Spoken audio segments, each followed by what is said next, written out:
Hello बच्चों, let's read the following question. If a charged spherical conductor of radius 10 cm has a potential V at a point 8 cm from its center, then the potential at a point 15 cm from its center will be.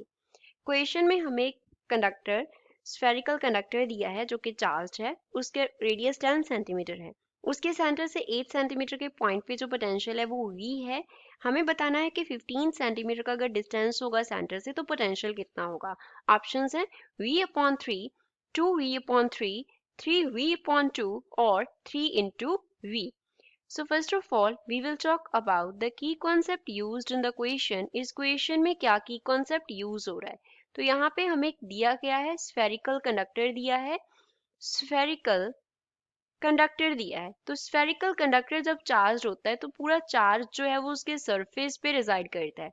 Charge कहाँ पे present होता है? Charge present at surface. Charge only surface पे present होता है, उसके inside charge present नहीं होता। तो इनसाइड इलेक्ट्रिक फील्ड क्या होता है? जीरो होता है।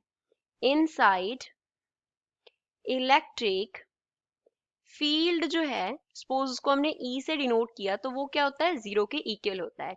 तो इनसाइड किसी भी पॉइंट पे अगर हम इलेक्ट्रिक फील्ड्स को लिखेंगे तो वो हमारे पास पोटेंशियल ग्रेडियंट होता है। एंड अगर पोटेंशियल ग्रेडियंट जीरो आ रहा है that means potential inside a spherical conductor क्या होगा? कांस्टेंट होगा। Potential inside a spherical conductor will be constant. तो अब हम यहाँ पे क्या कंसिडर कर लेते हैं, ये सपोज हमारे पास स्फेरिकल कंडक्टर है। स्फेरिकल कंडक्टर का जो रेडियस है वो हमें गिवन है 10 सेंटीमीटर। यहाँ पे सपोज 8 सेंटीमीटर का डिस्टेंस है सेंटर से, ये वाला जो डिस्टेंस है वो 8 सेंटीमीटर है।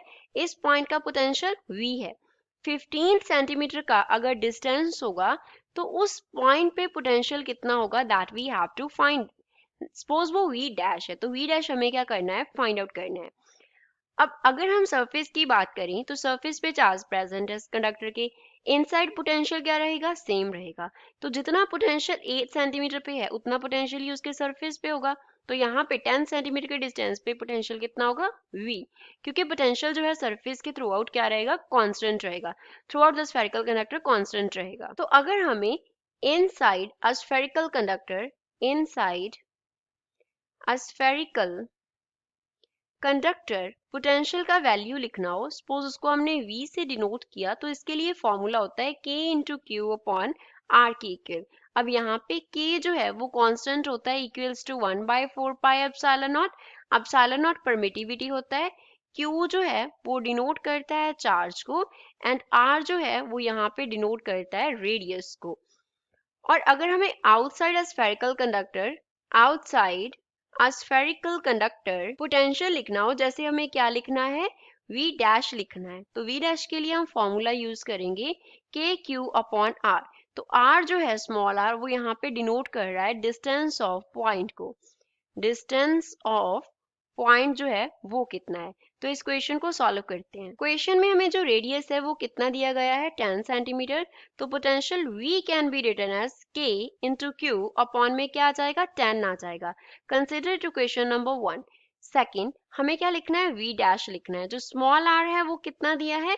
15 सेंटीमीटर दिया है। तो V डैश हो जाएगा K इंटू क्यू अपॉन में आ गया 15। Consider to question number 2। अब 1 एंड 2 को डिवाइड कर देते हैं।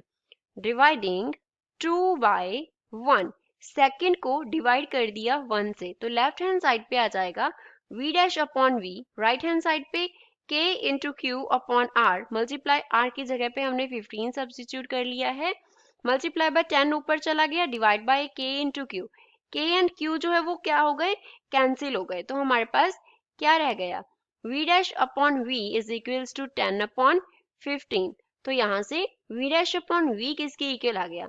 ये 2 पे कैंसिल हो जाएंगे तो और 5 पे कैंसिल कर देते हैं तो ये बन जाएगा 2 upon 3 which means V dash will be equals to 2 upon 3 times of V। तो गिवन ऑप्शन में से सेकंड इस क्वेश्चन का करेक्ट आंसर है।